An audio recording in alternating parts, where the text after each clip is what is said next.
Aloha, everybody. Can't please them all, you know. Nope.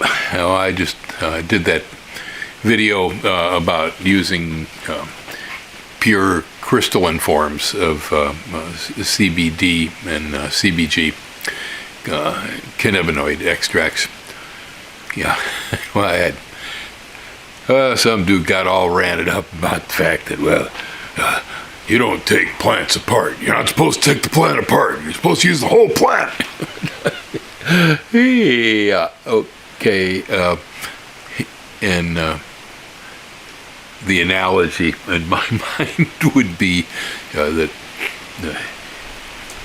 the willow trees, they contain salicylic acid. Well, we discovered a long time ago that's pretty good pain reliever. We call it aspirin. And obviously, by that judgment that gotta use the whole plant, well, what that means is that if we have a headache, we use the entire willow tree, right? No. We use an extract of the bark at one time. Now it is a synthetic. And that was the other complaint. Same dude. You're talking about synthetics. These are synthetics. And no, that's not true either. Just clear the air here on that. It's a bunch of misinformation. They are natural plant extracts, the CBD, the CBG that I discussed.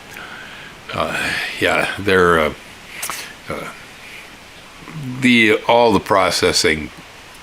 I don't know the whole story. I'm not a manufacturer of these products. I do know that the ones I'm using are coming from a reputable source in Ohio that uses a good manufacturing process, and it's trustworthy. And so I'm not particularly afraid of their product. It seems to be extremely high quality. Anyway, so then on the flip side, I had one of the other viewers come forward and go, well, could you talk about CBN? And I go, oh, man, there are a lot of cannabinoids. Yeah. And because of the government's silly laws for 70-some years, we have not really been able to explore this. So now things are loosening up some with cannabis. We're slowly deciding, it's a plant, it isn't the devil. Yeah. So now we find out things. I find out things along with everybody else. Usually some people in a lab somewhere find out things long before I do, and I'll pick them up somehow. And it trickles down through the rest of us, and gradually we are all slowly getting educated about cannabinoids. And so CBN is one that I really hadn't spent much time looking at. I did briefly look at it today after one of the viewers asked, and I decided it's really worth my attention. Thank you for noting it. And so I looked up a source, and I found an American source that manufactures pure crystalline form of CBN for a very reasonable price. And so I just got done ordering some. It'll be in the mail. It's heading this way. Once it gets here, what we will do with it is we're going to experiment on my favorite lab rat, Ellen. Yes, that's where all these compounds are going. We're putting them all into Ellen. Because, there's definitely two conditions we're hoping we can find a cannabinoid that will help her with. One is she gets insomnia, she can't sleep sometimes for hours going into the night. Eventually she does. And then she wants to sleep half the day. But, so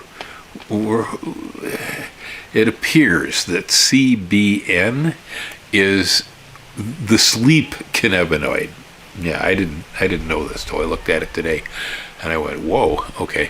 Because I know CBD, for instance, people use it for insomnia.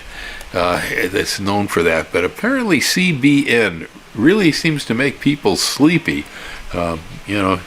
who knows? Maybe that's the couch lock cannabinoid that you find in those powerful indicas, cannabis indicas. Very interesting as we start to look at the different cannabinoids. But yeah, this whole idea that you should only use the whole plant is preposterous.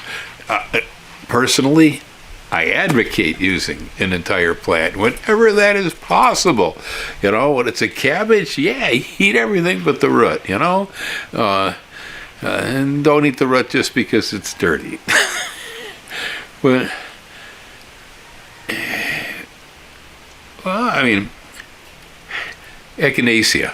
Echinacea is an herb that I use. It's a very powerful herb if used right, which means you have to anticipate a possible situation where illness may come your way, or a stressful situation that could bring on illness. And so then if you begin to take it in say, several days ahead of this situation, it will usually defend you. Now, if you are already sick, it really won't do much of anything. But echinacea, there again, is the every part of that plant does contain the chemicals that work, but the root is far stronger than the rest of the plant, and so preparations made from the root are extremely potent. And then again, extracts of the root are really strong, okay? And that would go too, like, say, for instance, saw palmetto. If there's any elderly men out there who have prostate issues, I do have a video way back about this, the grumpy gardener thing. But yeah, you know, that you're waking up every hour in the night having to go to the bathroom and take a leak. Well, you know, that's because the prostate gets swelled and so on. And saw palmetto will work. The berries of the saw palmetto palm, southeastern American cabbage, shrubby-looking palm. But just the ground berry isn't strong enough to work on me, all right? And they sell it that way a lot. It has to be an extract in an oil of the berry, the oil extract of the berry. All right, so here we have a case where, you know, I could probably take the ground berries till I choked, but it's that purified oil that from that berry. That's the truth with so many plants. Well, as we start to look at cannabis these days, when we can do this, the deeper we look at it, the more different cannabinoids we discover. I mean, many of these have been known for a while, but we weren't able to work with them. You know, the scientists knew that these things were in the plants a lot of times. Yet we still discover new ones all the time, too. The count is rising, and each one of them seems to have a distinct and unique different property. You know, well, I mean, I'm going to be honest with you.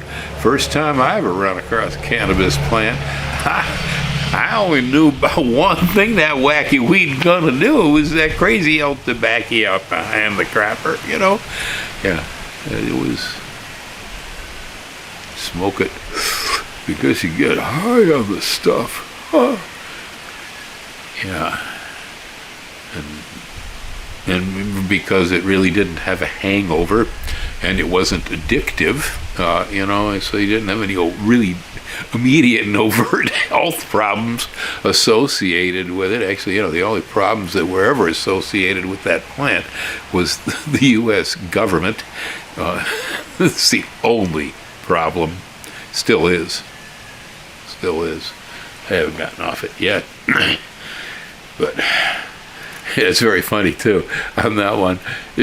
Every time I submit one of these videos that might have anything to do with cannabis, okay, onto YouTube, their AI is the first thing, the algorithm that they use to look through it and say, okay, is he planning to kill somebody? Is there, what's going on? Are they selling heroin in this video, or what are they doing? To see, whether it is or is not acceptable for age. Well, most of the time the AI will, pick it out and say, oh, age restricted. You're talking about something that has to be 18 and over. Well, all right, I won't fight with them on that one. But otherwise, just anything. I mean, like I did the playlist video on Cannabis playlist, or, I was talking about perfectly legal, nationally legal cannabinoid extracts, all right, in the last video. The AI immediately says, oh no, these are X-rated, limited advertising potential. And I actually have to take these and turn them around and send them back for a human review. And if I do that, they almost always come back at me saying, oh no, this is good. This is a fine video. There's no reason why this should have limited advertising, all right? So the human beings are catching on, but their algorithms they write are not. Man, they're real Nazis when it comes to cannabis. It's really, it's not funny. If I've spoken previously in front of the camera about how much I'm not very fond of this whole AI concept anyway. We are still experimenting on lab rat Ellen with the extracts of cannabis, the CBD, the CBG, and then we will try CBN. And the conditions, again, that we're looking at are sleeplessness, and we're also looking at a restless leg thing. Yeah, it's part of the sleeplessness thing. I don't know, it kind of ties together, right?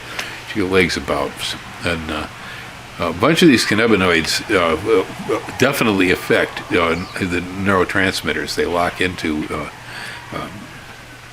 places where endocannabinoid receptors naturally available in the body, and we're hoping one of them might stop spasms. I know they use them for epilepsy and few other closely related conditions. So far, I haven't run across any information about restless leg stuff, but we'll give it a try. The good part, these are relatively non-toxic, relatively safe materials that if used with discretion, a person may just be able to find a cure in a cannabinoid. Okay. Aloha, y'all hang loose later.